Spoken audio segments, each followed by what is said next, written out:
लोकसभा चुनाव का रण जारी है। 4 चरणों की वोटिंग हो चुकी है। लोकसभा चुनाव 7 चरणों में होने थे। 80 सीटों वाली लोकसभा, 40 सीटों वाले बिहार की ही तर्ज पर 42 सीटों वाले पश्चिम बंगाल में भी इस बार लोकसभा चुनाव के सभी चरणों में वोटिंग है। अब तक पश्चिम बंगाल में 42 में से 18 सीटों पर वोट डाले जा चुके हैं। बाकी के बचे 3 चरणों में 24 सीटों पर वोटिंग होनी है।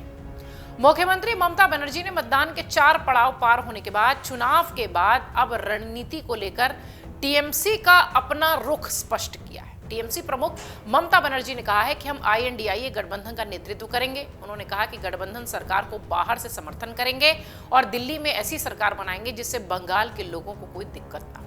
उन्होंने एक चुनावी जनसभा को संबोधित करते हुए कहा कि लेफ्ट कांग्रेस पर विचार ना करें, बंगाल में ये हमारे साथ नहीं है। उन्होंने आरोप लगाया कि ये बीजेपी के साथ हैं। अब ममता बनर्जी के इस बयान के सियासी मायने तलाशे जाने लगे, जो कि लाजमी है। सवाल यह भी उठने लगा कि ममता बनर्जी को 4 चरण के बाद आईएनडीआईए गठबंधन के समर्थन की बात भला करनी क्यों पड़ी, जबकि सीट शेयरिंग के वक्त ममता बनर्जी ने अकेले चुनाव लड़ने का ऐलान किया था। अब ममता बनर्जी के इस बयान के पीछे 2019 के चुनाव के आंकड़े भी वजह बताए जा रहे हैं। पिछले चुनाव में पश्चिम बंगाल की 42 में से 18 सीटों पर जीत हार का अंतर 0.1% रहा था, जो कि 8.5% तक गया था। क्लोज कॉन्टेस्ट वाली 18 में से 2 सीटों पर कांग्रेस को जीत मिली थी और बाकी 16 में से 8 सीटें टीएमसी और बीजेपी के हिस्से गई थी। क्लोज कॉन्टेस्ट वाली इन सीटों पर 3 में से 4% वोट स्विंग के नतीजे के साथ बदल सकते हैं, ऐसा माना जा रहा है। बीजेपी की रणनीति बंगाल में पीएम की लोकप्रियता को कैश कराने के साथ ही भ्रष्टाचार और संदेश खाली जैसे मुद्दों पर आक्रामक प्रचार के जरिए मतदाताओं को अपने पाले में लाने की रही है। वहीं टीएमसी की कोशिश है अपने वोटर्स को इंटैक्ट रखने की, अपने साथ रखने की और इसे बढ़ाने की।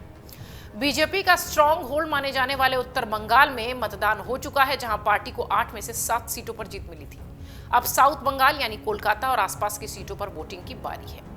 साल 2019 के लोकसभा चुनाव और उसके बाद हुए विधानसभा चुनाव में बीजेपी के मजबूती से उभरने तक की जो सूबे की जो सियासत में टीएमसी और लेफ्ट कांग्रेस की मुख्य प्रतिद्वंदी पार्टी के रूप में देखा जाता था उन्हें, वो अब बदले नजर आते हैं।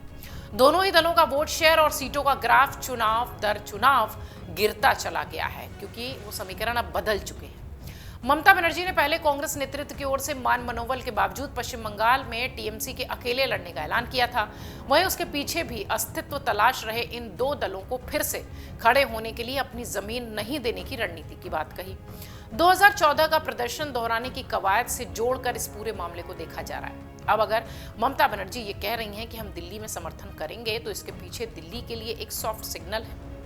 ममता और उनकी पार्टी के नेता शुरू से ही सूबे में कांग्रेस के साथ चुनाव नहीं लड़ पाने के लिए अधीर रंजन चौधरी पर हमलावर रहे हैं, लेकिन कांग्रेस नेतृत्व को लेकर आक्रामक बयानबाजियों से परहेज करते रहे हैं।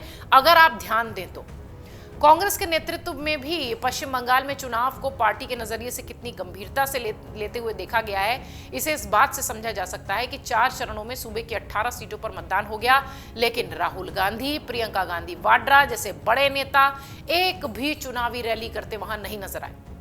राजनीतिक जानकार कहते हैं कि कांग्रेस नेतृत्व भी भविष्य में टीएमसी से गठबंधन की संभावनाएं खुले रखना चाहता है। शायद यही वजह है कि पार्टी बंगाल में लड़ाई अधीर बनाम ममता की रहने दे रही है, न कि ममता बनाम कांग्रेस की। आपको यह भी बता दें कि चुनाव में टीएमसी, बीजेपी, कांग्रेस और लेफ्ट पार्टियां सभी अलग अलग चुनावी मैदान में हैं। टीएमसी और बीजेपी ने सभी सीटों पर उम्मीदवार उतारे हैं, वहीं कांग्रेस ने 40 और सीपीएम ने 31 सीटों पर अपने प्रत्याशी उतारे हैं। टीएमसी 43.7% वोट शेयर के साथ 22 सीटें जीतने में सफल रही थी 2019 में और 19 सीटों पर पार्टी के उम्मीदवार दूसरे स्थान पर थे। बीजेपी को 19 में 40.6% वोट शेयर के साथ 18 सीटों पर जीत मिली थी और 22 सीटों पर पार्टी दूसरे स्थान पर रही थी।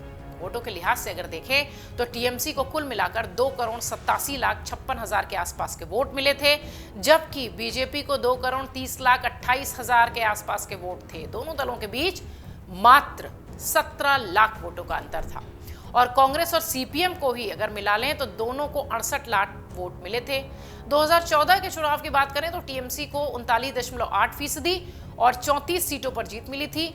9.7% वोट शेयर के साथ कांग्रेस को 4, सीपीएम को 23% वोट शेयर के साथ 2 और बीजेपी को 17% वोट शेयर के साथ 2 सीटें मिली थी, जो कि 2019 में एकदम से बदल गई। 2019 में टीएमसी को 2014 के मुकाबले 12 सीटों का नुकसान उठाना पड़ा था और 4 सीटों के मतदान के बाद स्थिति को देखते हुए शायद अब ममता बनर्जी अपनी रणनीति में बदलाव करती हुई दिखाई पड़ रही हैं। अब ये देरी से ये बदलाव आया है या वाकई में आने वाले चरणों में इस बदलाव का कोई असर दिखेगा, ये तो आने वाला वक्त बताएगा और वो वक्त होगा परिणाम का दिन, जो कि 4 जून है।